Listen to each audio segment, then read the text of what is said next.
Hello, everyone, and welcome to episode 357 of Dial the Gate, the Stargate Oral History Project. It is Saturday, October the 4th, 2025. Yesterday, the 3rd of October, was the 5th anniversary of Dial the Gate. So, Dial the Gate turned 5. So, happy birthday, us. And I am pleased to welcome in this episode, if I can get all my buttons right here, Erica Strum, Mama Knox of Follow the Yellow Gate Road, the premier currently UK Stargates convention, which you held a couple of weeks ago. How are you doing? I'm doing fine, thank you. How are you? I am very well. You have been a supporter of mine basically since the beginning on Dial the Gate, and it really means the world to have you here and to share our two passion projects at the same time. So thank you for being here for basically what is essentially my 5th anniversary. Yeah, well done. Thank you. This Yeah, was absolutely. this was your second Follow the Yellow Gate Road? Uh, it's technically my second, but it's actually my third. Okay, My tell me first one about got that. cancelled. First one had to be cancelled What because the happened? hotel, The um, hotel? yeah, they had some building work, and mine was supposed to happen in March, and in January they said we can't do it. We've got builders coming in. I thought, oh no! So I had to Uh, refund everybody, but because it was also my birthday, everybody came along anyway well, yeah, I and mean, if just it's 2 months celebrated my out, birthday with me. yeah, there's no people, they're not at that point, you can't get a lot of refunds. So that's a really crappy thing for a hotel to do. Did you go with the same hotel this Oh, time? the hotel gave me the refund for what I'd Oh, already good. paid. Okay. And I refunded everybody who bought tickets from me as well, Okay, very good. which Well, was fair. so you got so you got your room for free then? No, I still had to pay for Oh, my geez. room. Well, that's the But fact of it the was a matter lovely is birthday. that's a Lovely great birthday. birthday. And who were you supposed to have for that event? Right, that was going to be Rainbow, my Okay. baby boy Rainbow. And I was going to get Dean Ellsworth and Rob Murray Dunk. Okay. Now, did you end Yeah, up Rob having Murray Dunk. them the following event? Yes, I had them all at the following event, plus Simone Bailey. Oh, wonderful. Very good. Now, where does Mama Knox come from? This nickname, Right, what it which was, also reflects your environment and your costume. well, it does because I mean, the first time I ever went to an event, I because I'm a bit of a hermit, and my daughter was sick and tired of it, so she gave me a birthday present, and it was a ticket to FedCon. Okay. I thought, oh my god, no, no, not only does she want me to get out the house, she wanted me to get out the country, so that was a big ordeal. But I managed it. I went and I needed a costume. And I Hmm. thought, well, with my hair, you know, do a Knox. And plus, I always consider myself quite like Knox. And so I went as a Knox. I didn't think anyone would recognize me. But as soon as I walked in, everyone shouted, oh, we've got a Knox. That's And I'm exactly looking right. around as if to say, where? Not It's realizing it was me. me. So Ah. I was quite pleased with that. Oh. So the costume, it takes forever to make. I thought it was going to be an easy one, but it wasn't. I think it started off as a t-shirt and then added on and added on and added on. There's no structure, there's no pattern or anything. But it is one of the easiest to mend. There I you will give it that. go. Because you can add Yeah. on to it and subtract Oh from it and yeah, change I things add up. something on nearly every year. It's like it grows on you. Like the trees on whatever their world Absolutely, is called, Gaia, if you go with the absolutely. extended fandom. But yeah, very But cool. Where but does Mama Knox come from? The right, well, in 1960, no, not Are we 2016. going? Are we crossing the country together in a hippie bus? 1969. Yeah, Kathy. Yeah, I love the way that people refer to them as space hippies, and it so suits.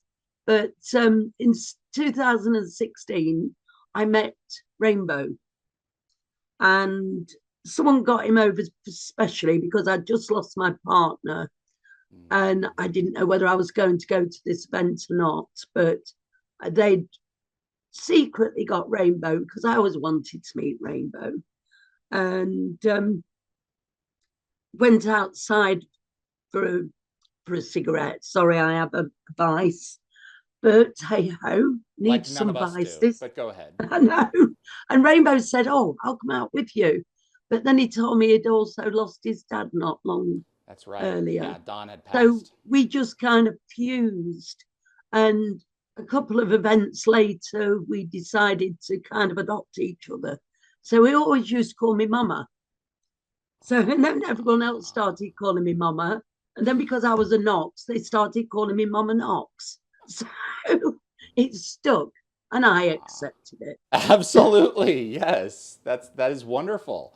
Yeah. So how was this particular event, and who did you have? This one from 2 weeks ago. The one from 2 weeks ago, I had Andee Frizzell, the Wraith Queen.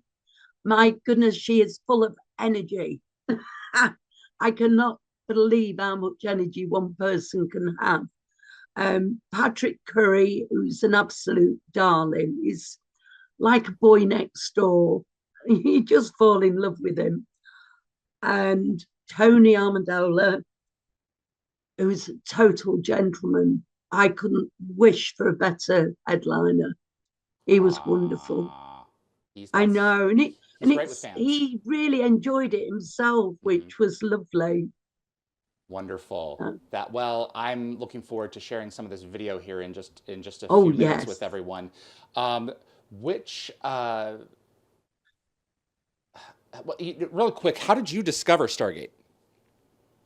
Oh, I watched it from the beginning, from the film, and then uh, we had a little bit of a few problems with a pub I used to run, and we had to leave this pub because it got a little bit um, notorious, Okay, so to Rowdy. speak, just a bit. Okay. And basically, we needed to move. So we moved back to Lincoln, where I felt safe, but we had to leave all our stuff behind. But I used to find solace in the film. Um, this was 1996 when I went back to Lincoln. And my neighbours, my new neighbours, every time they came into my house, I was watching the Stargate film. Said, "Can you not watch anything else?" I just loved it. And then one day they said, "There's a new series just come on. We'll tape it for you." I said, "Yes, please," because it was on Sky. I didn't have Sky. Like I said, we left everything behind, so we had to start again.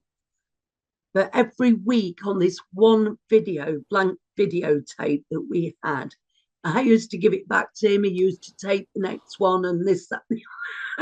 So each week I looked forward to this being taped, and it was absolutely marvelous. I couldn't believe that the series was doing the film justice. It really did. And your neighbors were very generous. Did they get into the show, or were they just Absolutely. taping it for you? Just taping it for me. Yeah, Wow, nice folks. yeah, What nice folks. absolutely. But I never looked back since on it till it finished. Wow. Did you watch all three So shows? all three, yes. Wow, you are a true Yeah. fan. Well, I eventually got Sky myself, so I was Sure, able to carry on watching it myself of with my course. own Yeah, you independence. get up on your feet. Yeah, absolutely. Which of the principal characters? We know the Knox, obviously, but which of the principal characters do you feel closest to? I think Jack, definitely. Yeah. Yeah. It's just so funny. Got a very warped sense of humor in Very it. warped So and animated, cartoony sense of humor, whatever's in that brain of his. yeah, So it's animated, absolutely. whatever's up there. Yes. What Yeah. made you pursue your own convention? I mean, I know, I personally know that you have a background in business, and you're good with numbers, and so it would make sense. But what made you decide, you know what, I'm going to take a swing for this? Well, I used to have a lot to do with Kalmar when that was going. Okay. And then Kalmar finished over the COVID period. And I basically thought, right, I'm I'm going to start my own because everything else had finished. People were crying out Stargate. And I thought, once this epidemic finishes, pandemic even, Yeah. um, I'm going to do an event myself, keep everybody in the loop. So I thought, I can do this. Why not? Absolutely. And what makes your event particularly unique? Right. Mainly because we don't have a lot of people there. Um, Mainly because a lot of people don't like big crowds of big events and they miss out on an awful lot. And like myself, I'm not totally comfortable with big events. Hmm. So putting myself in their shoes, etc., what is available for them? There wasn't an awful lot, apart from probably having fear of going and doing it and then, wishing they hadn't, or, wishing they had. But I Well, thought, everything's intimate. yeah. They get more time with the guests. Even Tony said how straightforward, how lovely run it was. And he said you could have time to breathe. It wasn't like the cat market. That's right. When you have a limited number of guests and attendees combined, it is a lower key. How many attendees did you have this year? Attendees probably about around about 150-ish. Still pretty So big. I mean, the smallest GateCon was, I think, 400. But yeah, that's a good size. it's not bad. Not bad Not at bad. all, for sure. And it's the thing about the UK and Europe is that Stargate is bigger there than it is here. My audience is 50% US, but that's Really. that's 50% across an enormous nation. 50, I mean, you shrink down the size of France and Germany and the UK, and it's a huge audience of Stargate fans. The show has still continued to thrive. Why the Wizard of Oz specifically? Because there are lots of little paraphrases to do with Wizard of Oz in Stargate, like Auntie M, I'm home. NTM. So there's so many phrases to the Wizard of Oz that I thought, why not call it follow the yellow gate? Sorry, follow the yellow brick road. I thought initially, but then I thought, I'm going to be in for copyright. Well, for So sure. And you could have yeah, gone, I so mean, there are also just as many Simpsons references. What is it for you about The Wizard of Oz that translates into Stargate? well, basically, I mean, when you think of the journeys that they go on That's right. to the total unknown, That's right. and a lot of them find themselves, I think with Stargate, they find a lot of themselves in what they're seeking, comes to them as who they are. Hmm. So, yeah. And it's weird because it's same as my crew. My head crew are called wizards, and I'm not going to say lesser crew, um, more the people who just help out on the day. They're called my little Oh, munchkins. you're talking about your staff. Okay. Yeah, Okay. For the yeah. convention. All right. So I've got wizards and munchkins. I saw one of the name tags in one of the photos that we're going to show here in a little bit. I am thrilled to be able to share this with you. I'm sorry that Nicole wasn't able to be there because she got I COVID the day know. of. Nicole Rodriguez Galdo, my producer on Wormhole Extremist, she was supposed to host the panel that's coming up here, but thankfully you stepped in. I think Anthony Rowling, my producer, also helped a little bit. We're going to show a little bit of that. But Yeah. it's a lovely mix of folks that you have brought together to make this possible. What are we about to see here in the videos with your panel and with a special Zoom guest, which we'll bring up in just a moment? What are we about to see? With this special guest, I mean, the one where Nicole was supposed to come along, we had to ad lib. Right. And it's the funniest thing I think I've ever had to do in my life. And when you sat there and you think, what do I do now? Oh, well, during the Zoom call During with the Michael first Shanks? interview. No, Oh, we're talking about no. in front of everybody. Yes. Yes, Oh, yes. okay. You did a I great mean, job. Michael I've Shanks. watched it. And then we had Shanks come on over Zoom. He was the surprise special guest. Oh, yes, he was. Yes, because I didn't let anybody know who it was. I think I just told them it was one of the four. They didn't know which one. There you go. Well, So I thought, yeah. surprise. Well, let's roll tape and show some of it. What you're about to see is a 50-minute wrap-up panel of the event, which I think really is perfect. Follow the Yellow Gate Road, because the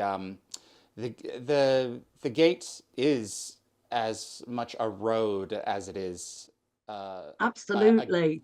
a gate itself. That is a thread that's threaded throughout the franchise, specifically SG1, the original builders of roads, and Astria Porta and everything else. So it makes sense that that's the name. What you're about to watch is the wrap up panel, and then interspersed in that is questions given to Michael for a separate period where you guys had him come in over Zoom. So let's go ahead and roll this, and we'll see you guys at the end. We hope you enjoy. Okay. Can I introduce you to Patrick Currie, Andee Frizzell, and Tony Amendola. I know. And it was their fault. Oh, that's mine, sorry. No. Oh, go on. No, it's all about you. My secrets. My secrets. Right, we're ever so sorry, but Nicole, who's going to do the interview, has got COVID, bless her. I know, so she decided not to come along because she didn't want to give anybody the lurgy. So I'm afraid you've got me. Oh, bless I was you. like, I appreciate not getting a lurgy. Absolutely. But, yeah, sorry. Thank you all for being here. I hope you've enjoyed the event so far. What's been your best bits? Oh, my bits. Oh, my bits. Oh, India, where are my bits? Never mind, it's a private You joke. go first? No, you go. No. You're all right. You're Oh, all right. I can't even think now. I just Shall made I one ask- joke and now I'm done. No. Let me think on it. What best bits? I think the autograph room has been sort of the highlight of the trip. There's some crazy things that have been happening in there, and I can't even recall all of them right now. But I'm sure I'm going to wake up screaming some point next week and thinking, what the happened? Isn't that usually what happens at cons? What? Yeah, 1 week from now. Oh, no way. I would say my best bits are all of you. Honestly, you have absolutely made this a unique and wonderful experience, every single one of you. So thank you, from my bits to your bits. Thank you. Bits? Bits? I don't need no stinking bits. No, it's lovely. You know, you never know what the chemistry is going to be, not only with you, but with, you know, the people that create the events and, you know, the actors sometimes, you know. But it's so wonderful. And, you know, just like you, this is a reunion of friends, and we are the entertainment, and hopefully becomes friends. For us, this is a reunion of actors who have worked on this iconic show, and we're so grateful for you giving us the opportunity to get together. So thank you. Thank you. Oh, thank you. That applause is for you. Right. You've all had different parts. I think, Tony, you were in first in SG1. Yep. You had the same costume every time. Nearly. Yeah. Did you get used to putting it on? Did you have a special way of putting it on? The best thing about my clothes is that was taking them off, because you felt so airy, because they were quite heavy, particularly the boots and stuff. The whole thing was rather, but at the same time, when it gives you the character, when it indicates something, when it helps you, the actors never mind it. It's arbitrary stuff that doesn't really help you as an actor that you resent, you know, in my experience. But they did make a big change. These boots were problematic, not only because of the weight and for me, but for the wardrobe person to actually get them on. It was not easy. So eventually, when we did the episode, whose name I forget, it was with the Shinto priest, Terry Chan, who's quite a wonderful actor now. He's appearing in a lot of stuff. They decided to create these other boots that just clip, clip, clip, clip, clip, clip, and I convinced them to keep them. And so after that, I was in heaven. And then eventually we moved to robes, you know, and for a while they were going to get rid of the Jaffa, as we called it. Peter DeLuise called it a Jaffa, my hat. This Peter DeLuise, you know, he's just... but we talked because I thought, yes, when he's the diplomat, because he's transitioned to the diplomat, he should not have it. But when he's out in the field, then he should. And that's what we eventually arrived at. And I knew they were going to keep me around, because the second or third episode, they sent me off for a fitting of a new cap, especially. And then, of course, by the next episode, they had lost it. But it was one that fit perfectly, you know, because those caps were so warm, you know, you'd wear them all day, particularly even if it was in winter, you'd take them off, and it was like a puddle came out. But so no, I really thought wardrobe helped me create the character, and that's all I ask. Thank you. Andee. Even though it was kind of the same, they were so different. Which one did you like best? You know, I get asked that question quite often because they're so distinct, but I think there was something, an element in each character of the race that I played that I loved, because they were propelling the story forward. So I really loved the murkiness and the raw and of submersion, that character, and then the diplomacy of the one in Allies. Well, I mean, Ruby really had nothing to say, but she just had her head chopped off. But yeah, I thought it was, you know, each of those characters brought something to the story, and so I couldn't pick one favorite. It's like your children; you can't pick one favorite. It is. I mean, but the one in Allies did have some pretty fabulous shoes, so good wardrobe. Thank you. Ooh, Patrick. 3 totally different characters. Which one was your favourite and why? I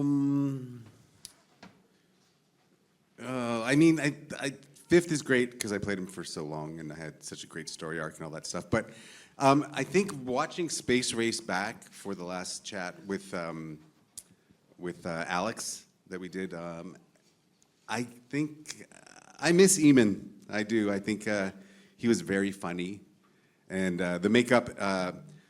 The costume was pretty simple. I mean, Alex couldn't stay conscious in his because it was so hot, but I did okay in it. But the makeup was great because it was so elaborate. Like, people don't realize how delicate that particular makeup was. It allowed me to put so much expression. Like, Eamon is such a goof, and I know at the time people were commenting that Space Race didn't really fit into like the whole Stargate storyline because it was kind of a separate standalone episode. But it was a lot of fun, and there was a lot of subtle humor happening there between me and Alex. And I was able to perform all of that stuff because of that was so thin. The prosthetics were so thin on the face, and pretty much every muscle of the human face was lined with glue, and then they laid down the prosthetic on it, so every facial gesture was captured. So that was a lot of fun, and I would love to play him again. Like, maybe Alex and I should do our own sitcom, like Frasier. Absolutely. I don't know. It'd be fantastic. Most definitely. Thank you.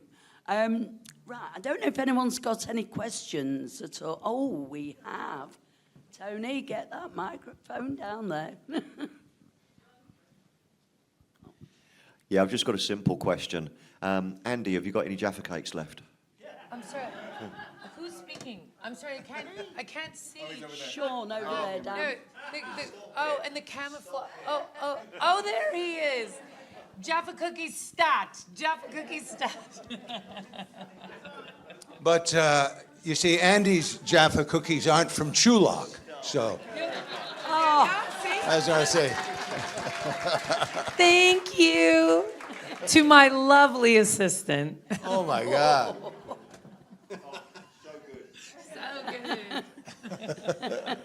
Any Jaffa Cookie requests, please put up your hands.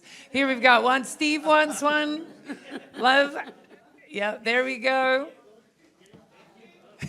Oh, we're getting Jaffa Cakes everywhere. Yeah, here we go. I think I need a Jaffa Cookie man to do my bidding.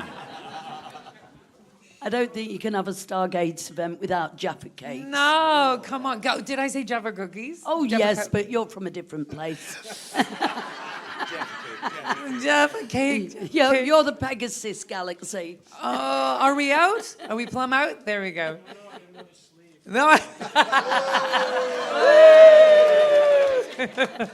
Wow. Next question. Don't be shy. Turn around. There we go. Oh, over there. Firstly, thank you for coming this weekend. We all greatly appreciate it. Over the years, all three of you have done loads of work on stage, on TV, in movies.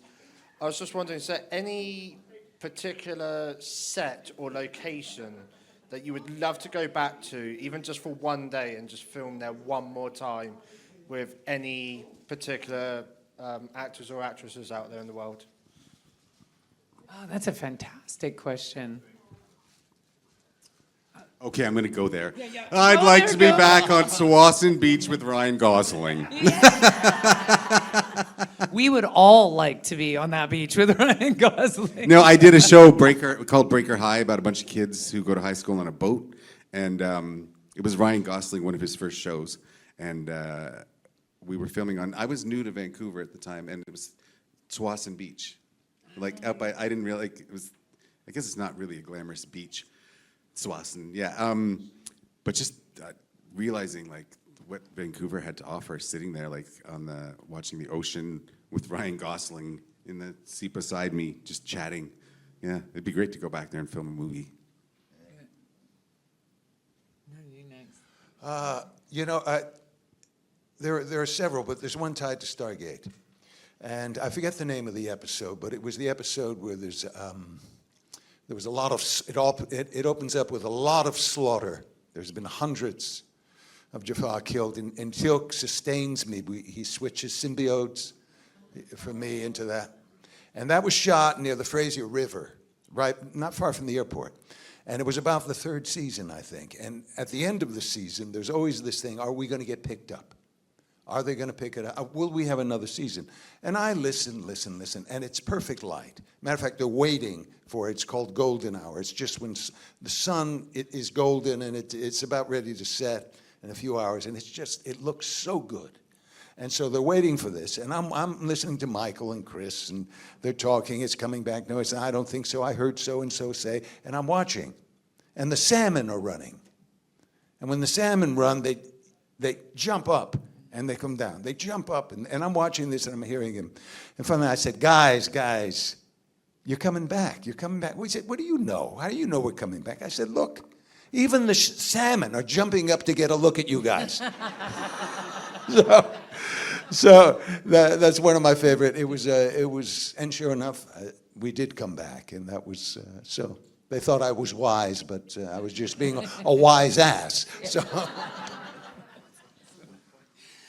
Yes, and the reason I passed to Tony like that is, if you read my resume of work, I am the darkest, evilest, I'm in the most dungeon, I'm in the bottom of a well, I'm in hell. I'm like, okay, so where would I like to go back to? But one moment when you were talking that came very, very clear was in the Allies episode, because as the Wraith, we were always trying to get to Atlantis. And also the show, just that is the pinnacle of the show, is this incredible set and what they had done. So I had not seen the Stargate. And then as we come in, we dock and we're walking, and they had this really long montage of my shoes. Do you remember? It was just the shoes, walking. And from the head, you see my whole troop coming in.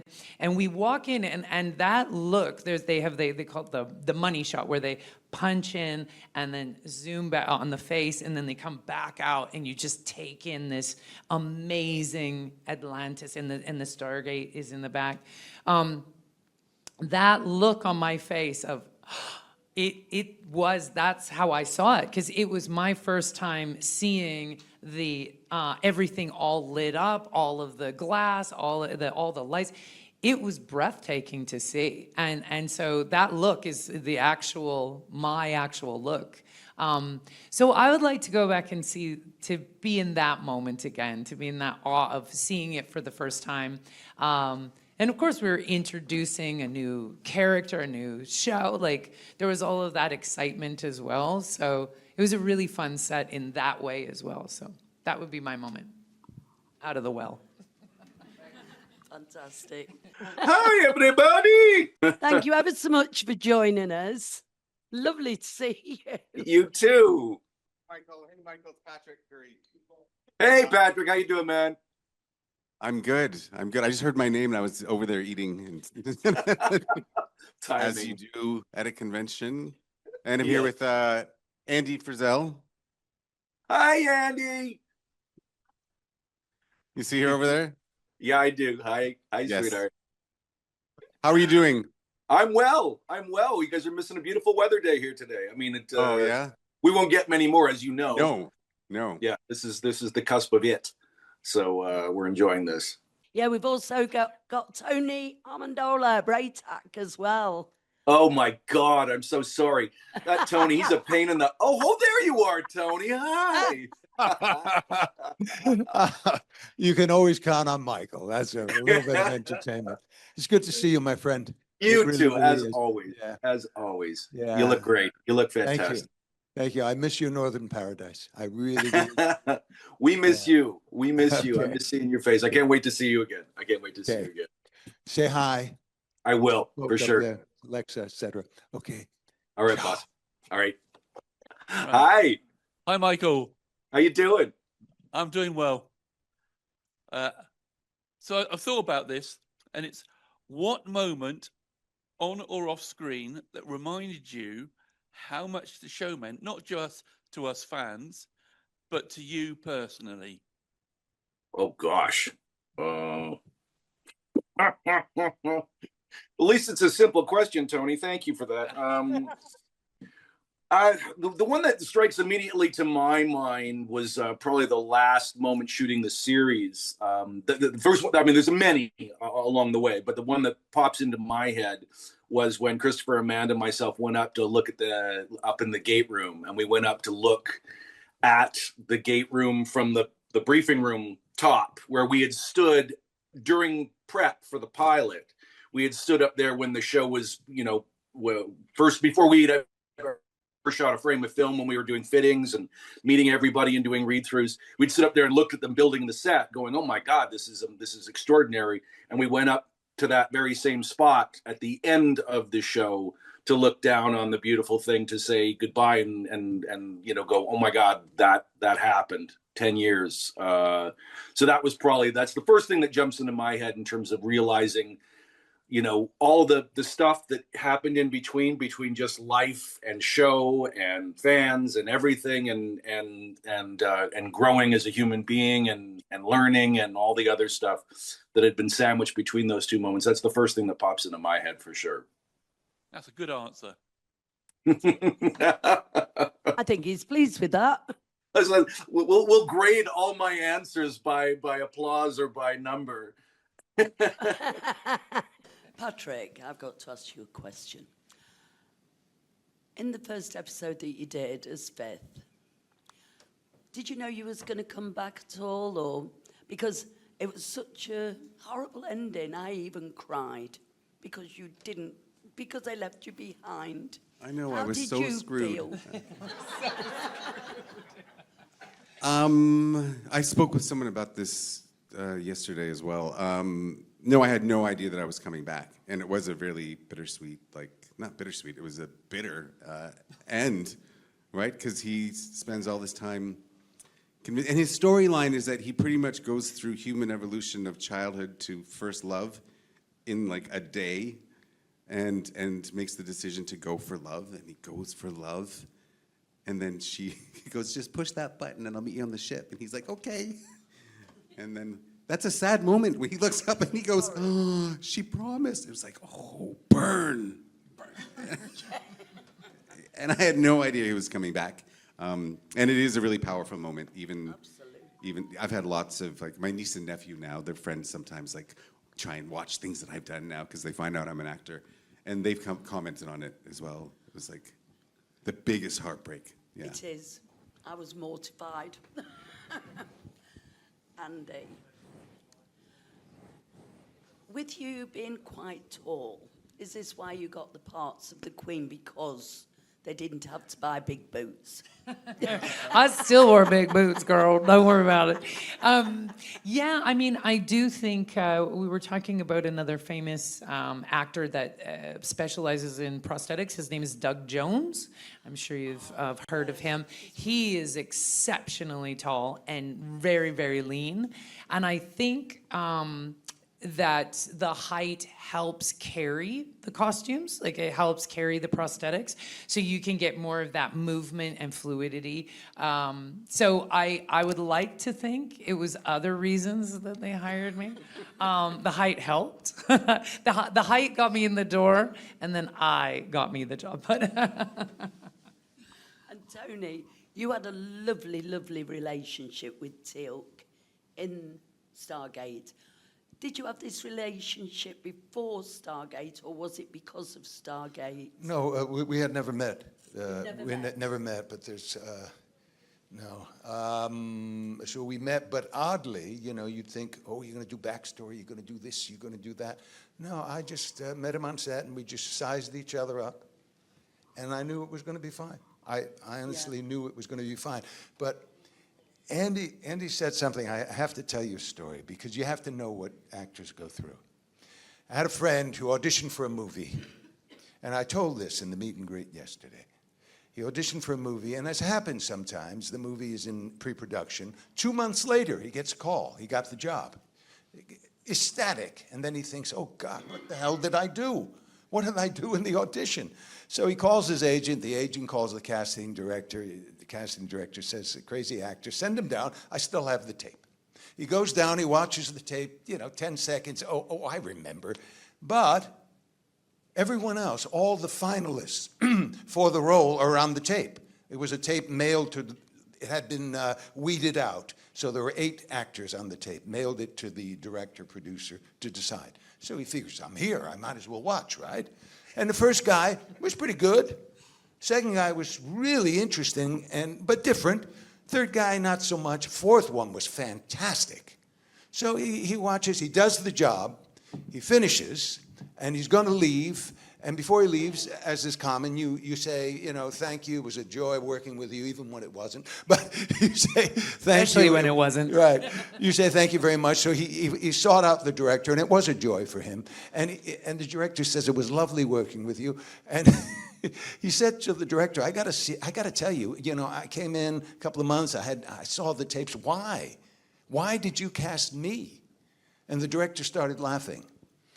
He said, I cast you because you remind me of my uncle. Now, the story is we go home and, we're depressed for 3 weeks thinking that somehow our craft is bad or we've done something wrong or we're undeserving or it's karma or whatever. And it can be as arbitrary as that. So little things, Andee's talent and her height. For instance, I met a manager when I was still doing a lot of theater in San Francisco, and they immediately said, through a friend, what we're going to do is get you a toupee, we're going to dermabrade your skin, and we're going to send you out for these roles. And I was like, really? And sure enough, that would have been death for me. That what I brought into the room, and it's a hard lesson for an actor, you got to look in the mirror and decide what you present. And that gets you into the game, and then you start dreaming. Then in the back room, you have your dreams. Patrick is writing, that's the interesting thing about this business is that you never really know. And you can use everything. It's the only business you really can use a lot of trauma. A lot of your trauma you really can use in this business. Not if you're carrying it like a burden, but if you recognize it and think, oh, I can go there. Getting back to your question, Chris reminded me of my uncle. No.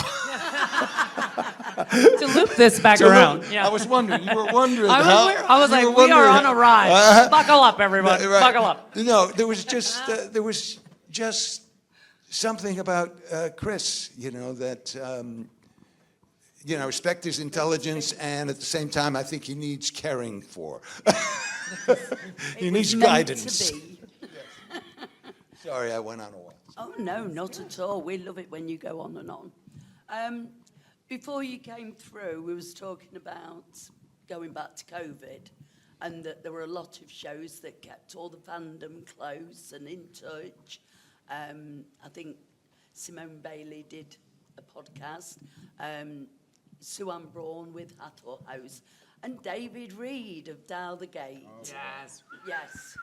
And we're actually taping that for him at the moment. Oh, fantastic. Hi, David. David! We actually have one of the producers here as well, who's moderator too, which is Tony. Hi, Tony. Another Tony. Yes. No, they are Tonys. I'm a Tony. Do you see? There's a difference.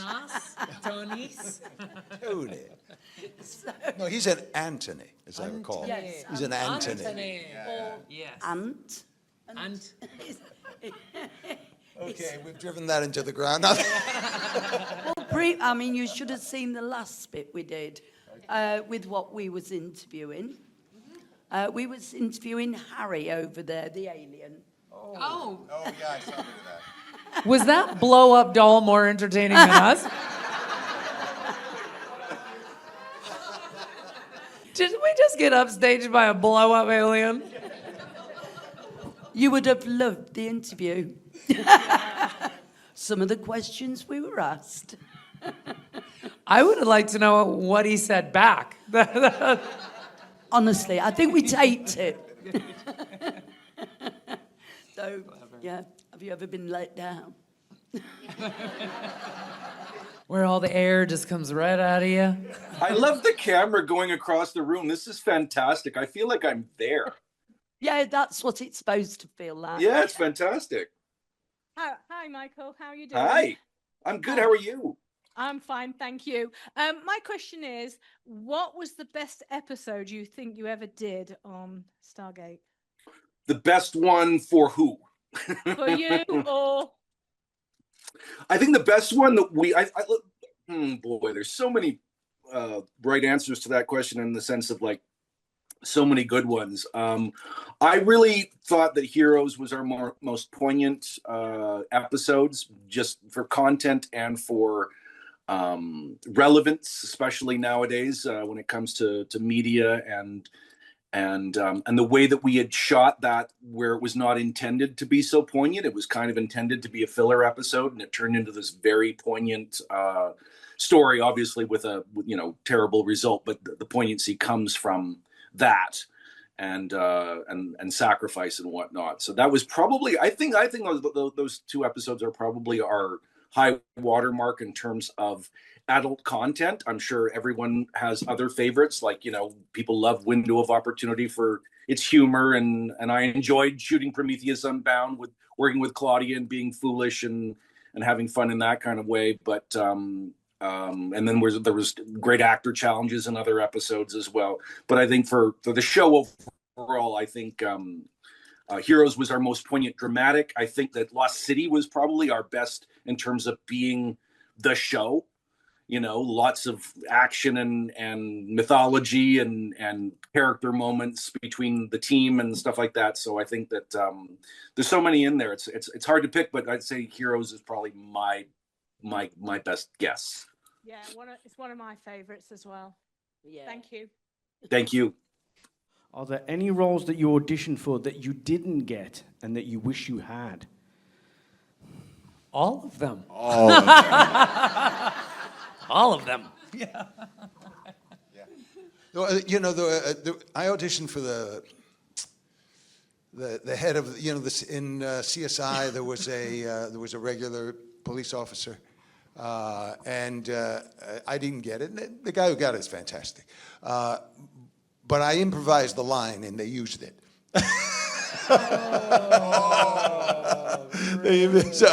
But it meant that, okay, I'm on the right track. At least there's just some things you're just not right for. So. I think, Alex, you had a question? Yes. Well, I had a random question, but because I know Andee mentioned yesterday about when during the pandemic, sort of living in a different country for 2 years after initially intending to stay there for 30 days. Mm-hmm. But for Patrick and Tony, what was it like for you during the COVID pandemic, and how did you guys live with that whole surreal moment, I suppose? How did I survive COVID? It was a nightmare. It was awful. It was like, we were in a great place. Vancouver was a fine place to be during COVID. Canada was a fine place to be. Financially, I had been working at a part-time job at the time, and I ended up getting payment and everything, and that was fine. But as someone who was working part-time, then going home and writing, I was pretty isolated to begin with, and then adding that on top of it was just brutal. But again, I had family that lived within 5 blocks of me, and I was able to see the 4 of them during COVID, and I just focused on writing and doing lots of writing. And then I left after a little while. I don't even remember how it broke down, but during the second half, I went and stayed with my parents on the Sunshine Coast, which is a beautiful place. And I lived in their tool shed out back, and woke up every night terrified that there was an elk or a bear outside my door. So yeah, it was not pretty. And then I did some auditions, but filming yourself in a shed with an elk is not fun for self-tape. And so I eventually just said to my agent, you know what, forget it. Take me off the list until this is all over, and then I'll go back. And now that it's over, one of the blessings is that all of our auditions are done at home or at a studio that you book in your time. So you can have a day job, you can have a secondary interest, you can take care of children, and you can audition at your own schedule. So that, I think, was a good outcome for a lot of people. A lot of people don't like that they don't get to go into a room and perform in front of producers and casting directors. I don't care about that. It's never been a bonus for me. I get cast whether it's self-tape or an in-person tape. But it definitely has given us a lot more freedom to create on our own schedule. Like auditioning has become part of our own creative schedule as opposed to a slave to the industry. Yeah, it's really interesting that when I think of the last 5 years, I think of the fortune cookie, may you live in interesting times. because it's just outrageous the amount of stuff that's going on.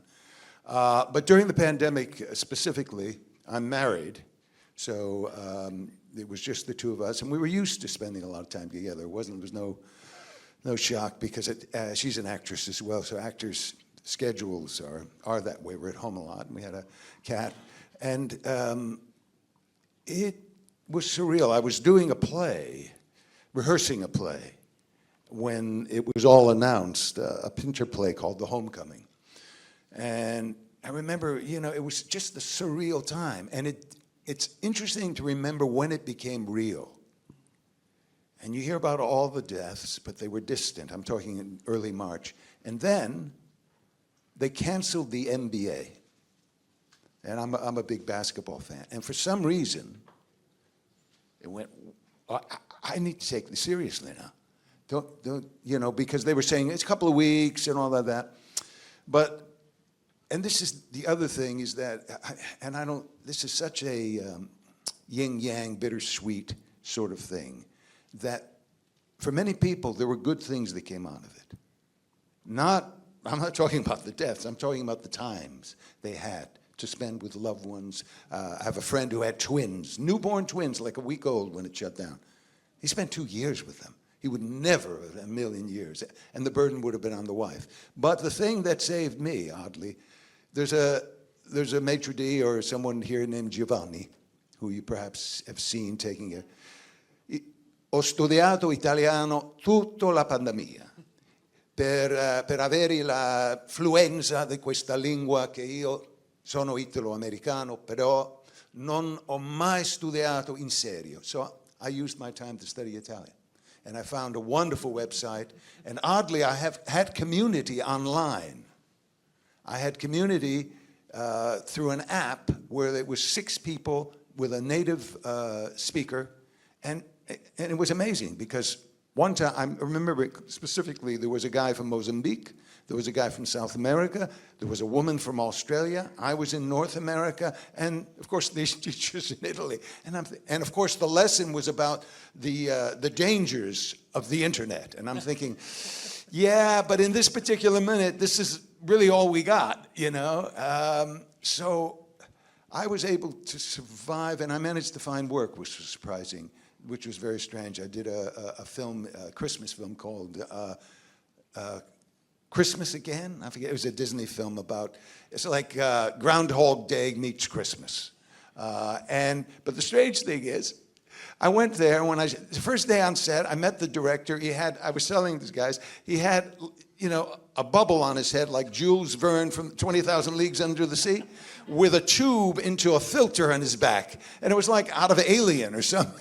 You think and we have nothing, of course, but there were strange times walking around Chicago. I've always wanted to work in Chicago. I was there for 2 months. I couldn't eat in the restaurant, but this is small potatoes when you looked at what was going on in the world. I mean, it was, I was very sad during it, and at the same time, I realized how blessed I was. And like I said, may we not live in continued interesting times. Yeah. We've done it. Thank you. Going back to Andy's story, I remember watching on Dial the Gate when you were stuck there. Yeah. And you'd said that you'd been there for so long and you was really loving it, actually.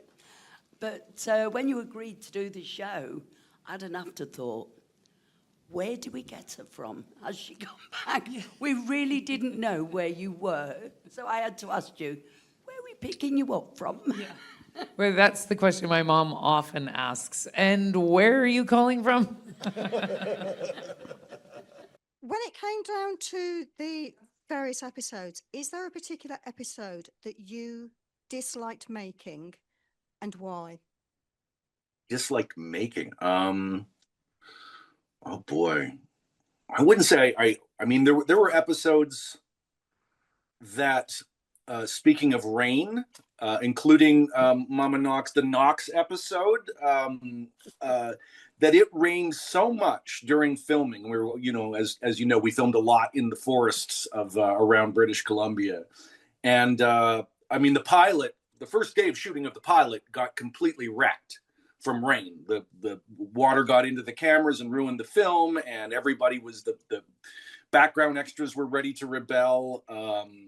So we thought this was a disaster in the making.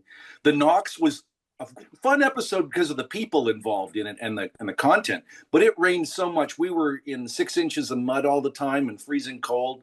But there wasn't anything that was particularly, you know, I mean, there were crappy episodes. We did some crappy episodes for sure. Hathor springs to mind that we all like read and went, this is terrible, and continued to film anyway. But the ones where the weather was like particularly onerous to us were the ones that were the most difficult to film, especially in consecutive days. When you're out in the rain for 14 hours a day, just getting drenched, everybody, the crew, the cast, you know, and up to your ankles in mud all the time. It's not fun. Because, you know, if we were building a bridge, it might have been fun because we could just say, just be wet and whatever.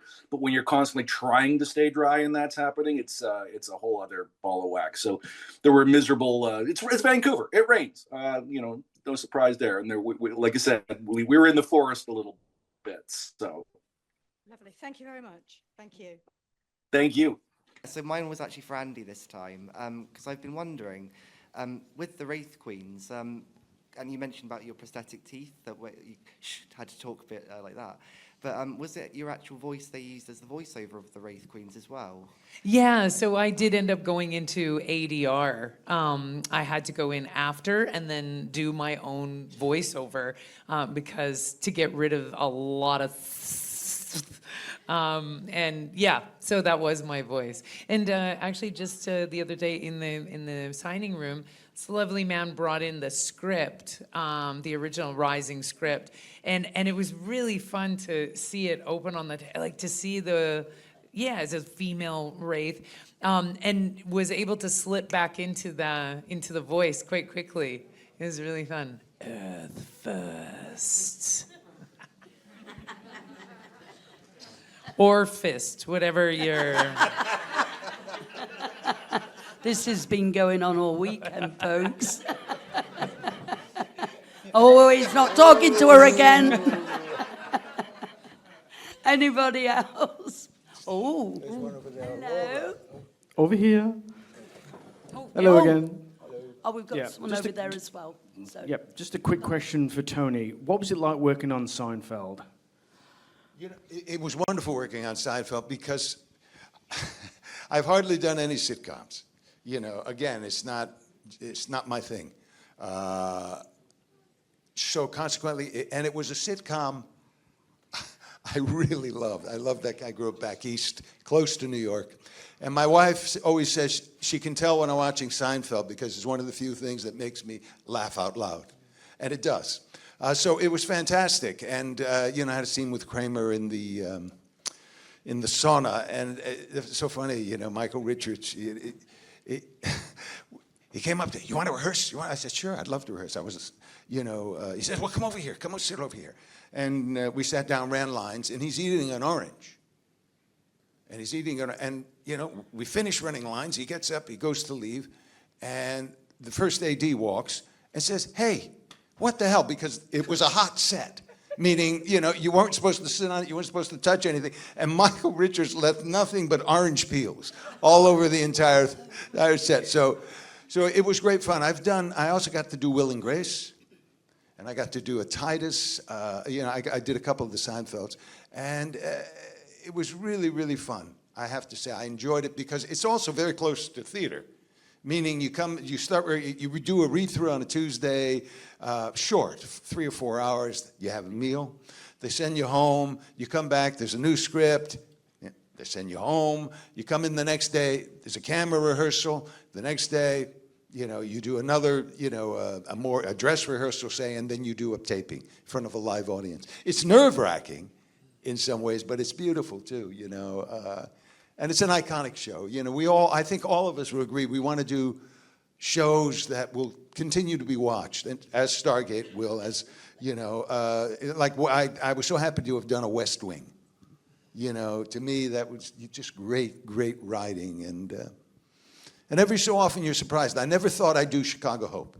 Why? Because I had a goatee, I was bald, I looked like Hector Alessandro. They'd never put us in the same show. And sure enough, I got cast. It was a director knew me, and they had lost someone, so a script shows up. I go in, I say, hi, I'm going to go shave now. And I did. And when we were able, next thing you know, I'm working with Hector Alessandro, who was a guy I really admired, and I have a Cuban cigar in my in my bag on the way home. So. Would you guys ever reprise your roles if they decided to make another, if Amazon decided to reboot the franchise? Oh, I'm in any down way? for sure. But I would put in my contract, not allowed to kill me in the same episode you introduce me. I will have a longevity clause. Must be able to be in more than one episode before you kill me. That would be great. And Andee, there was an action figure of you, but there was never an action figure of Tony or Patrick. Would you, do you know the Diamond There Select was never an figure? action figure of Patrick or myself. She has an action figure? She has an action figure. Okay, wait a minute. Where's my contract? Well, what's really interesting, there's a gentleman here who actually had me sign one. Do you have, yeah. There he's in the back. Hey, Alex, right? Yeah. Oh, yes. I got one. Yes. Yes, Alex has one. And so when the action figure came out, they had sent me like 10 of them and asked if I would sign them. And then you have to send them, back in the old days, you had to mail them. And so anyway, the box shows up and I'm so excited. I'm like, this is amazing. It's incredible because it is the Wraith from Allies that I love so much. So I like rip open the box and I turn it around and I'm like, what's with the stick? Like there are weapons inside the box that I'm like, I don't even know what these are. There's like a giant stick and a taser. 2 things I never had. So I don't know. This was the joke amongst my friends, is that action figure was meant for something else. And then they were like, slap a Wraith face on it.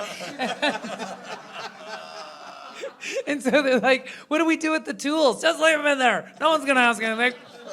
There's a stick and a rock and a taser. None of these things I used. They were as useless as my teeth. Useless as my teeth. Yeah, it must be so hard when your action figure doesn't have the right tools.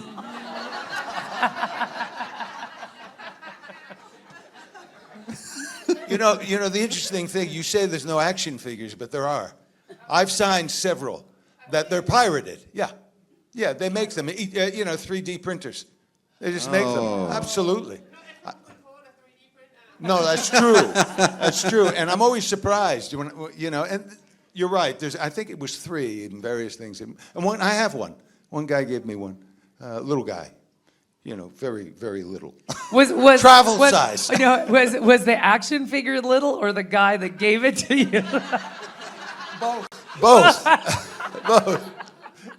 Hey, I got something for you. Come here. Come here, Keith. Come here. I got you something. I have a game card.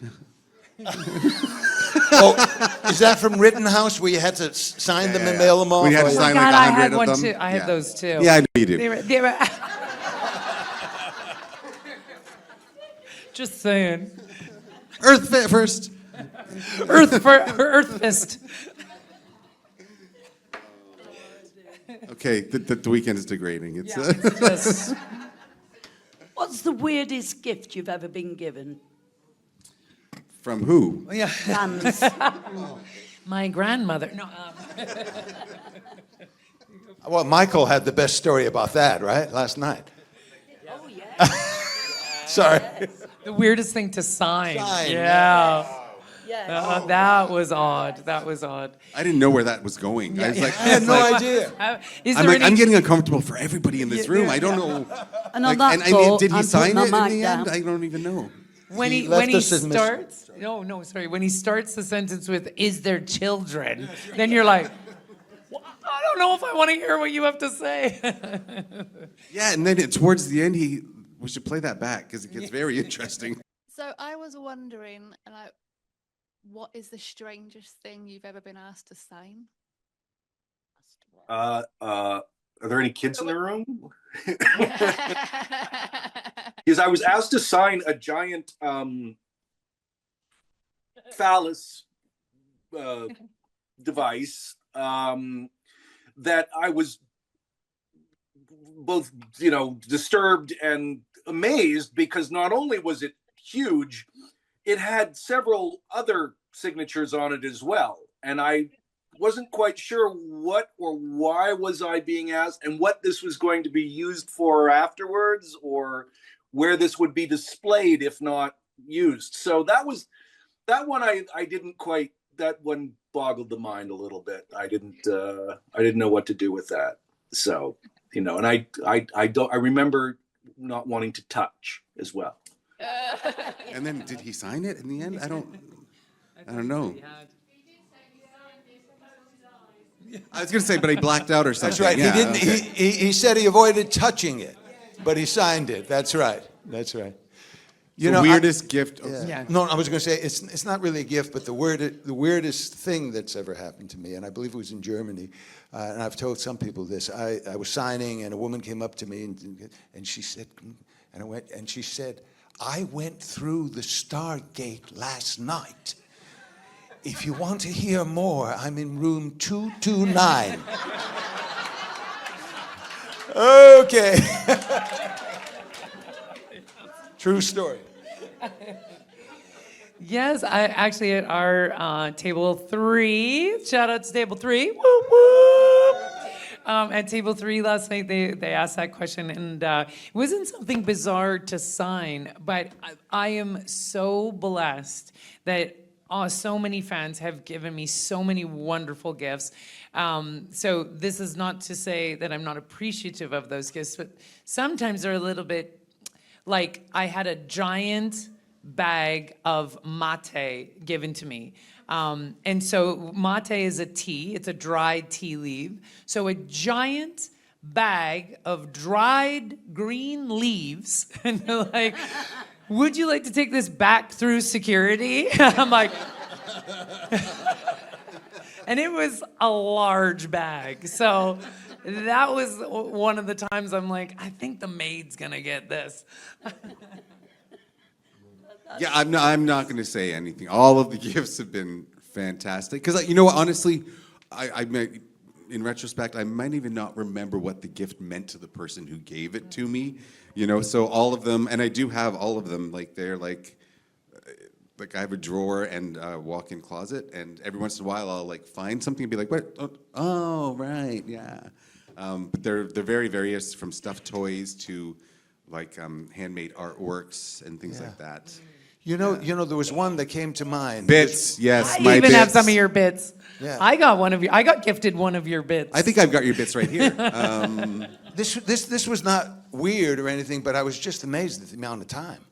Someone took my resume picture and needle-pointed a portrait. And gave it to me. I think that was that. Oh, I have no idea, and I'm thinking, and my mouth just drops at the amount of time that they took to do this, and all you can be is appreciative. You think, it's hanging in my garage, So it reminds me, oh yeah, I guess I am home, and but it was marvelous, and also it was me much younger. Yeah, there was I didn't get it, but there was I saw photographs of a needlepoint of 5th that I think was at a Paris convention at one point in time. Yeah. But yeah, imagine the labor going into that. Amazing. Brilliant. Oh, here's a great gift. Somebody showed up in my 5th costume after it was auctioned off. And they showed up and wore it to a convention. And that was just a great gift. Very flattering. I loved it. Yeah. Absolutely. Do you get many people wearing original gear that you wore? Occasionally. Yeah, I'm just trying to think. I remember the Allies outfit, but I believe someone, if I remember correctly, someone purchased it, but they weren't wearing it. So they just had showed me a photo of them that they had it. But I mean, There's not a lot of people that are my height walking around like and getting into those outfits. There were a lot of questions about, did you take any souvenirs from the thing? Yeah. And, you know, and you know, the only, I have a Zat gun, I think, and I have two or three of the tattoos, you know, the golden tattoos that we would have to wear. And that's really it. But some, you know, because, I mean, all of a sudden you saw just all this, this sort of memorabilia that came from, you know, little pieces. This came from the throne of this or from this spaceship. It was like, whoa, someone really sort of thought, zoom, okay, I'm gonna, yeah. I guess at the end, I wasn't in the last episode. So when the free for all happened, I guess. I was reading the article, Steven Spielberg, they opened up the museum about Jaws, and he was saying, who had the wherewithal to think to save the buoy that was floating in the ocean on that first day of filming? But it's there in the museum. But someone had the forethought, yeah. And Lindy is the person who was wearing my costume. Mike, good to see you. It's been a long time. Over the course of the 10 years, whether it was something that you did to others or they did to you, do you have a memory of a best prank that was pulled over the 10 years? Well, the Chris Judge and Bears one is always a good one to tell because he, despite his large size and gruff demeanor, sometimes he was the biggest chicken on the planet when it came to a bear.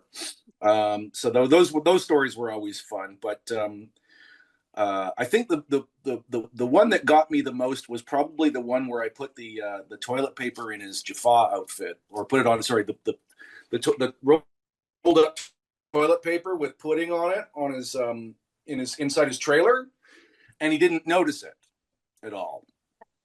And at the end of the day, I asked him, because he was coming in and out of his trailer with his Jaffa outfit on.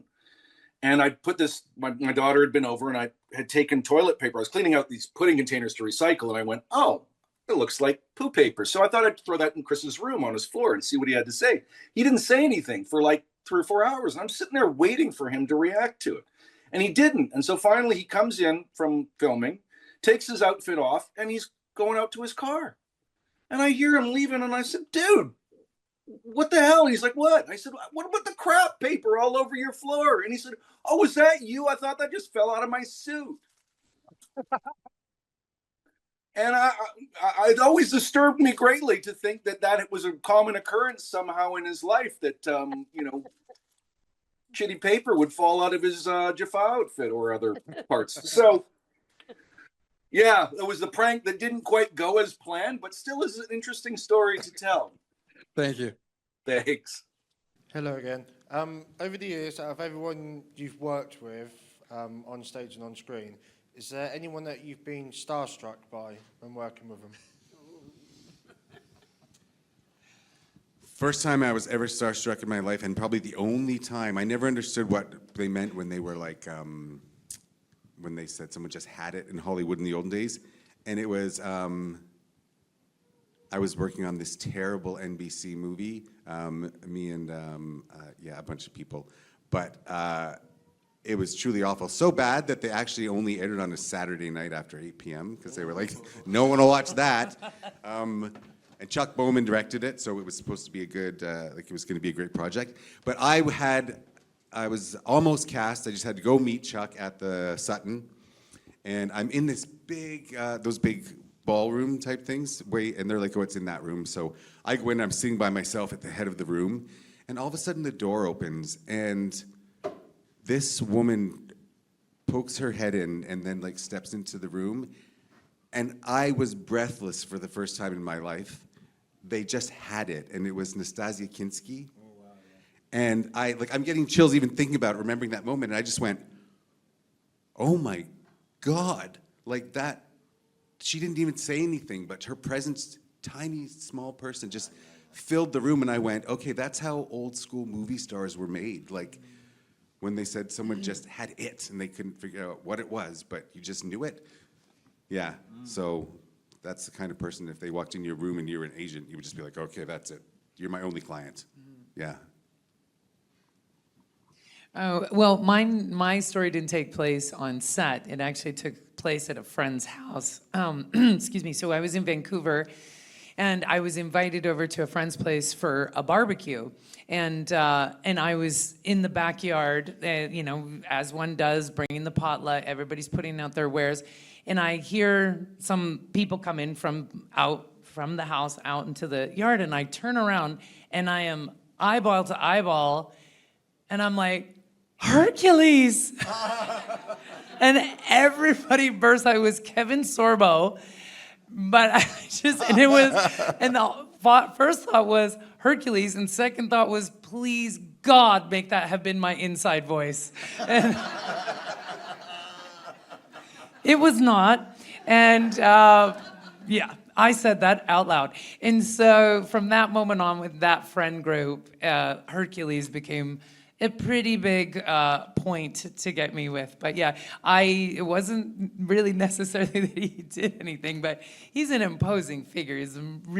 Kevin's a really interesting guy. But yeah, Hercules. Yeah, for me, I'll tell the beginning of the story. I went to school back east, and I would sometimes go from Philadelphia to New Haven, stop in New York, catch a matinee, and then jump on a train to get to go in either direction.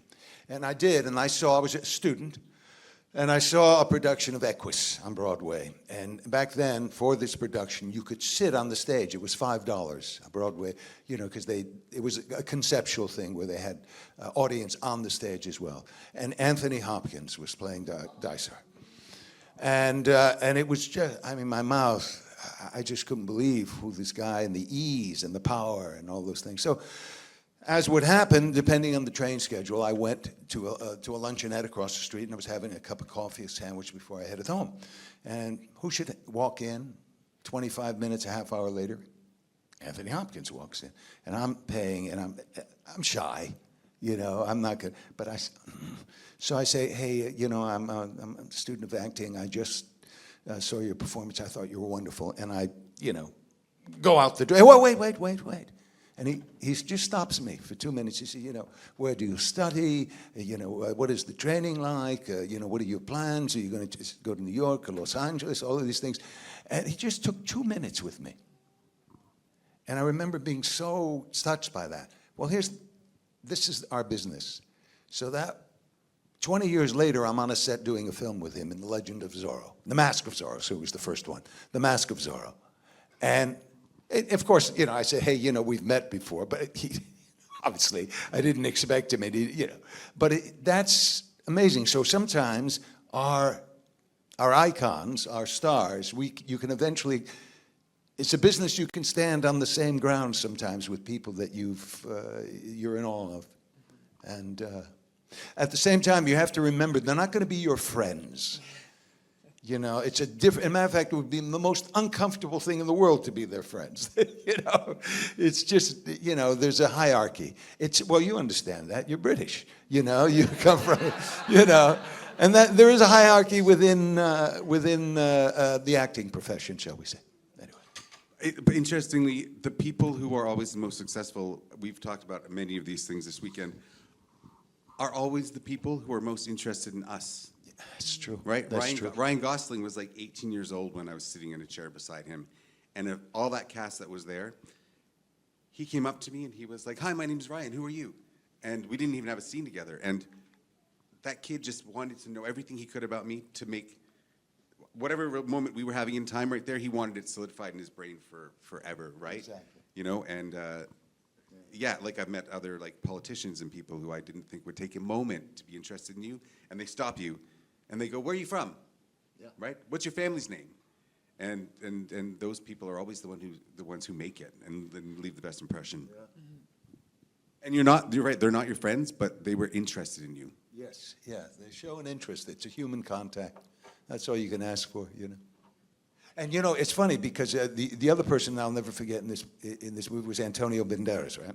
And you're thinking, we're all staying at this hotel, but Antonio Banderes is not staying at the hotel. He's at the governor's hacienda. And I'm thinking, God, is he, But, so the first time we meet, I'll never forget, we're in a bar, the cast, and all of a sudden, you just felt the temperature change. And I kid you not, it was like a freeze frame. All the waiters just stood still, particularly the waitresses. They just froze, and their heads turned. And I thought, you know, he's a star in the English-speaking world, but he's a mega star in the Spanish-speaking world. And there was no way he would have peace in a hotel. He had to stay. And again, very nice. Could not have been nicer, you know. Oh, sorry, I was still stuck on thinking about Anthony Hopkins, one of my idols. Hello, how are you doing? I'm good. How are you? I'm very well, thank you. I actually got very inspired by Stargate when I was doing my master's degree, to the point where Egyptology was a big part of it, and Stargate was my mood music in terms of being an unashamed, reveling in it geek. What do you think of the impact that characters like Daniel Jackson have had on people who just want to be their sweet geeky selves? You know, I'm always amazed. I'm always amazed at people that tell me that they got into history or archaeology or something like that. And there's a lot apparently out there that because of Stargate, and that's amazing to me, because I'm sure that, you know, if it is a vocation or a profession, that they probably fight a lot less aliens in their job than they might have expected from following down Daniel Jackson. But I always because you know, when I was a kid, Indiana Jones was a big deal. And I wanted to get into archaeology and stuff because Indiana Jones, you know, for the same kind of reason. So I always appreciate that. I think that's fantastic. If as long as people are mentioning it and they're happy doing what they do, I'm a big fan. If they're telling me and they're not necessarily, if they're feeling disappointed, then I try and edge my way out of the room. But I think it's fantastic that people, you know, something educational came out of the show, because let's face it, we weren't exactly sticking to the history books, if you know what I mean. Thank you so much. Thank you. Can I tell you one last story? I'm sorry. I have to. This is the other. We got nowhere to go, bro. This is okay. This is what it's like to be an actor. And on that same movie, The Mask of Zorro, right? It was a 4-month shoot. So I come to the last 2 weeks. And I think we can probably share that as it gets towards the end, we get a little antsy. We're happy to go home, but we're thinking, what's next? Will I ever work again? I go to my hotel room, and there's a script. It says, "Dear Tony, spoke to your agent, very interested in you for this role. Let us know ASAP." I'm thinking, this is the way it works. You do a studio movie, and there's a list. There's this imaginary list where all of a sudden, they don't audition, they just look at the list, right? And I read, and there's one scene, it's okay. There's another scene, it's pretty good. Third scene, By the time I get to the 4th scene, I'm suspicious. They've delivered the script to the wrong room.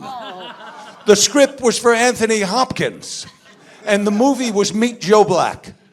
True story. I didn't know whether to laugh or cry. I chose to laugh.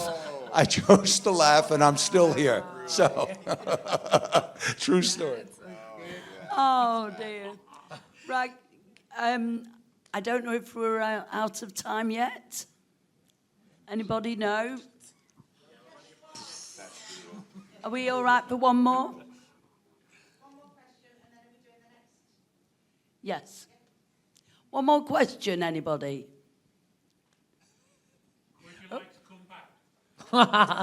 That's not a question, that's a statement. We want to come back. Yes. Absolutely.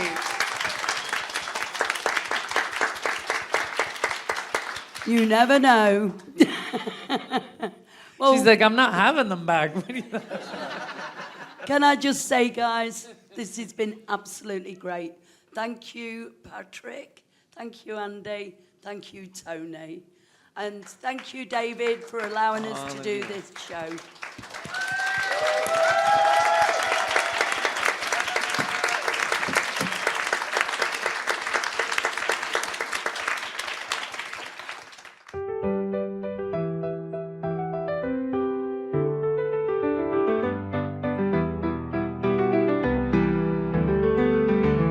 Through Blue Horizons, new stories are told. A hero's journey about to unfold. Put your faith in me step through and see. Follow the yellow gate road. Follow the yellow gate road. Follow, follow, skip and holler. Follow the yellow gate road. An ancient people from so long ago, a city on the ocean, a symbol of hope. They hold the key to our destiny. Follow the yellow gate road. Follow the yellow gate road. Follow, follow, trip or tumble. Follow the yellow gate road. A new address, an adventure to inspire. The wind plays tricks, the candlelight is fire. Our loyal team forged their own fate. Beyond the gate, new worlds await. Follow the yellow gate road.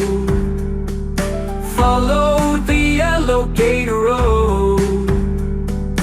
Follow, follow, laugh and wonder.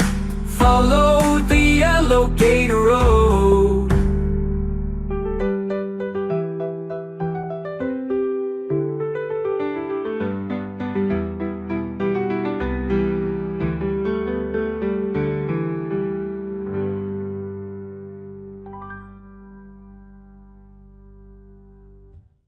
The music that you heard was a theme that I created. The arrangement is mine, the lyrics are mine, but I used an online utility to create the melody and assemble it. Erica, you inspired me to make that, so thank you so much for that. That took 6 hours.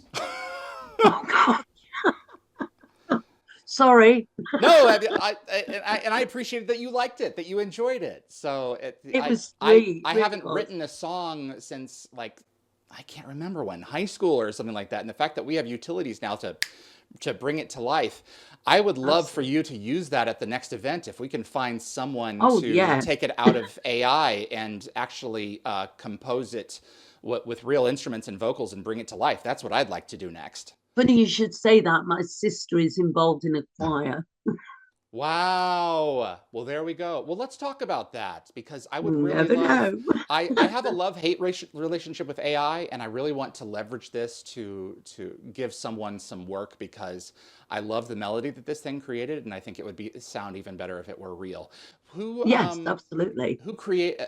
Who all submitted photos? Was it a bunch of different people, or anyone that we should recognize? Oh, I stole those. Oh, okay. But I have had permission. That's what. Then you didn't steal anything, Mama Knox. I always Goodness. say, I've stolen your photos, and they all say, yeah, but you're Mama Knox, you can. There we go. Yeah. Mama Knox giveth and taketh more. Yeah, absolutely. Well, you know, it looks like you guys had a heck of a convention, and it was so wonderful to be brought in along the way to get to see some of it. When you sent me the files, it took me a couple of days to get to them, but I sent Nicole them first, and I said, I don't have a time to watch this at the moment. Can you tell me what you think? And she's like, oh, yep, see it as soon as you can, which I was going to, but it was like, okay, now I've really got to sit down and watch it. And it was fantastic. You did a great job interviewing them, and you brought them out and opened them up. Patrick is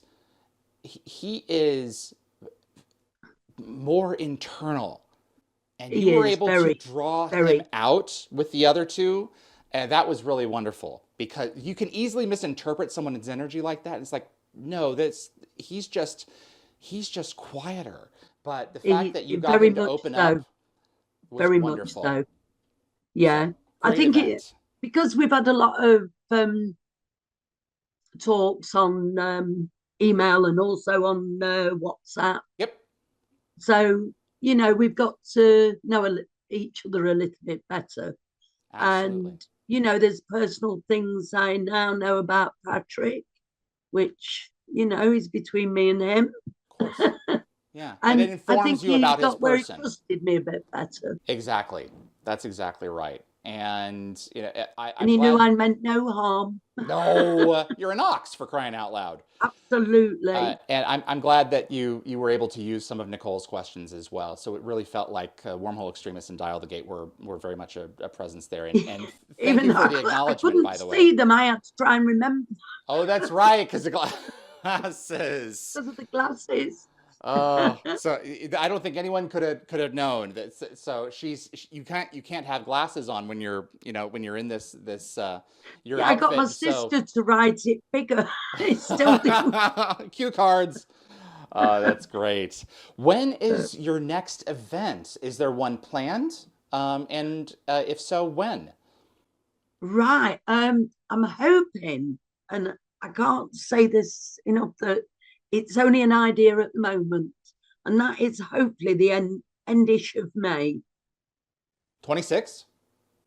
2026 May? Yes. So next year. So Yes. you're cooking with gas. I mean, that's really aggressive. That's Yeah, well, just the a only few months reason away. the only reason for that is because there's two bigger events at the other end of the year, and I really didn't want to clash with them. Okay, Stargate events. All right. Yes. Both. There's two other ones in the UK as well.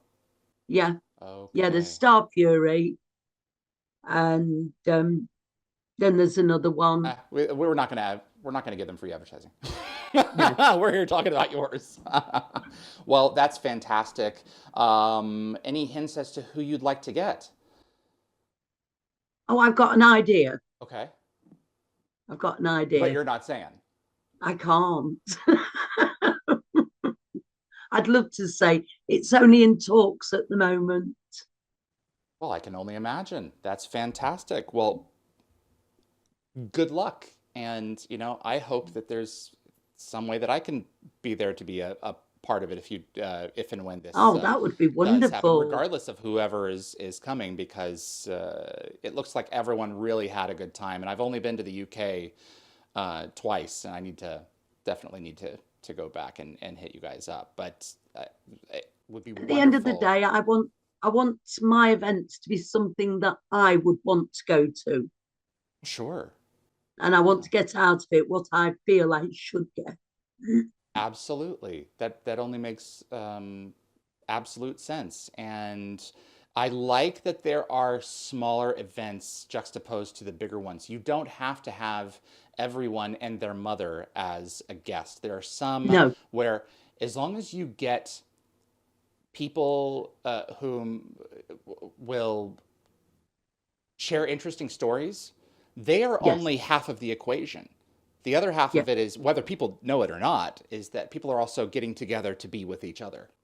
And that's the true magic of a convention. And that's what I learned from GateCon. That is so true. But at the end of the day, I'd rather give quality over quantity. That's right. And I think there's room for all. Absolutely. That's one of those instances where a rising tide raises all boats, where we have a show that is a dormant franchise. And fans come and go. Some of us stick around, for longer. Some of us don't know, when to leave, because it's captured our souls.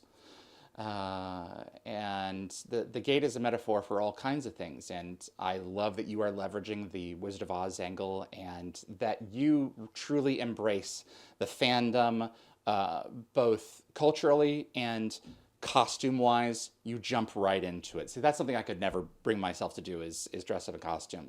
Not for this fandom, because I think that there's a partition as a reporter that I want to maintain, because I'm strictly there to report. But you as a host, you get to dive right in, and so that was great. But when you think of what Dial the Gate's done for people, especially through the pandemic, I mean, basically, if they didn't have people like yourself that was doing this, I think they would have gone 3 fries short of a Happy Meal. I'm gone totally wacko. Well, there is a podcast that has that name as well. So I appreciate that. I respectfully, think that you're enlarging my contribution, but I understand what you're saying. No, I think we all have our light, and I think we hide it under a bushel at our creative and existential peril. It's important that if we have a gift to give back, either to report and share stories or to put on events, that we do that because it's important that if you have a gift to share, that you share it. Absolutely. So I appreciate you putting this on, and thank you for the wonderful slideshow of photos as well. A couple of them I was looking at them like, oh, it's Tony. Tony's out and about. It's like, oh, okay. I was trying to figure out where a couple of them were, but it looks like you guys had a really great time. And yeah, because a lot of them that was dressed up as Jaffas. Absolutely. Actually escorted him to the stage. Yeah, and Tony was in his element. For sure. He knows how to work a crowd. He is fantastic. I'm thrilled that you had a great event, and I'm looking forward to whatever it is that you produce next. So thank you for sharing. You're welcome. Thank you. That was Erica Strum, Mama Knox. Follow the Yellow Gate Road. Before we go, if you enjoy Stargate and you want to get more content like this on YouTube, please click that like button. It really does make a difference with the show and will continue to help us grow our audience. Please also consider sharing this video with a Stargate friend. And if you want to get notified about future episodes, click subscribe. And giving the bell icon a click will notify you the moment a new video drops, and you'll get my notifications of any last-minute guest changes. And clips from this episode will be released over the course of the next few months on the Dial the Gate YouTube channel. Tremendous thanks to my production team, Anthony Rowling, Kevin Weaver, Summer, Roy, and Bryce Orrs. Anthony, you may have noticed him in a brief appearance with a certain gray alien there. That's or green alien, I should say. That's Anthony. Mama Knox, who was the green creature again? What was his name? Harry. Harry. Very good. Harry. Yeah. And I'm so thankful that he was up to the event and wasn't deflated. It's amazing. Yeah, that's a word for it. As well as my moderating team, Anthony, Jeremy, Kevin, Lockwatcher, Marcia, Raj, and Jacob. We appreciate you guys making the show possible. Big thanks to Matt Eagle S.G. Wilson for his wonderful opening sequences. A little nod to Andee Frizzell this week with the Wraith Dart. And to Frederick Marcoux at Concepts Web, who keeps dialthegate.com up and running. Ty Runyon, who played Dr. Robert Kane, is joining us live tomorrow on Dial the Gate. He is at the middle of my favorite mystery that had so far been presented for the show, for Stargate Universe. So I hope you can join us, and he'll be available to submit questions for free through the YouTube chat. So keep it on Dial the Gates. My name is David Reed. We got more heading your way for the rest of the year, and I'll see you on the other side.